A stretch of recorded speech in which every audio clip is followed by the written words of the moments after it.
सब आसरा, टूटी वया सब वास्ता। तो दिना दुख तुंहिंजे सुखन ले, दिल दुआ थी वरी बि करे।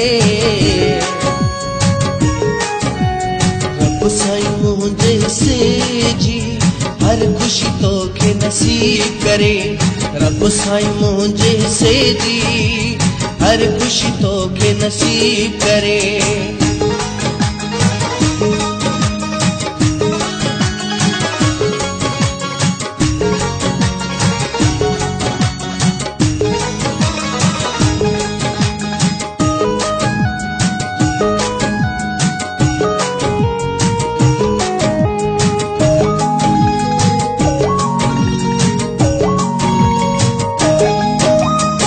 तुंहिंजो मिलंदो प्यार हाणे का बि नाहे उम्मीद रही। तुंहिंजो मिलंदो प्यार हाणे का बि नाहे उम्मीद रही। तुंहिंजे दिल तां ओ बि दर्दा मुंहिंजो वियो बा नाम लही। तोखे दुआऊं करण सिवाय छा भला ही गरीब करे। रब साईं मुंहिंजे हिस्से जी हर खुशी तोखे नसीब करे। रब साईं मुंहिंजे हिस्से जी हर खुशी तोखे नसीब करे।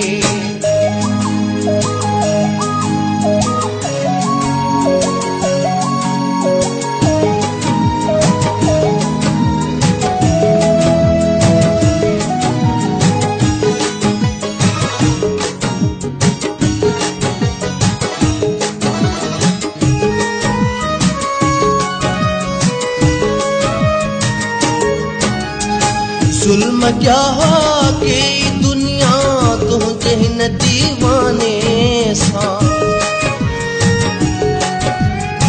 जुल्म क्या के दुनिया तुंहिंजे हिन दीवाने सां। तूं बि थी वियो आहीं शामिल हाणे ॿेड़ी ज़माने सां। दोस्त थी तो अहिड़ी कई आ जीअं कोई रकीब करे। रब साईं मुंहिंजे हिस्से जी हर खुशी तोखे नसीब करे।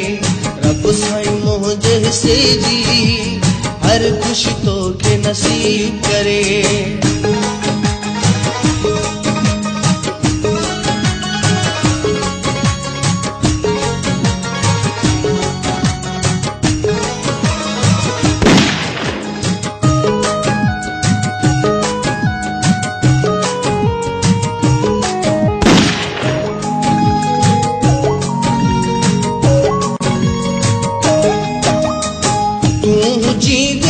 जो सुखन जे थी वञन दुख तोखां परे। तूं हुजी वे जो सुखन जे थी वञन दुख तोखां परे। जिंदगी मुंहिंजी ज़फ़र तोखे मिले अल्लाह करे। कोई दुख तकलीफ़ न मौला कॾहिं तुंहिंजे करीब करे। रब साईं मुंहिंजे हिस्से जी हर खुशी तोखे नसीब करे।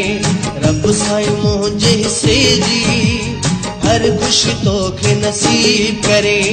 खत्म थिया सब आसरा, टूटी वया सब वास्ता। तो दिना दुख तुंहिंजे सुखन ले, दिल दुआ थी वरी बि करे। रब साईं मुंहिंजे हिस्से जी हर खुशी तोखे नसीब करे। रब साईं मुंहिंजे हिस्से जी हर खुशी तोखे नसीब करे।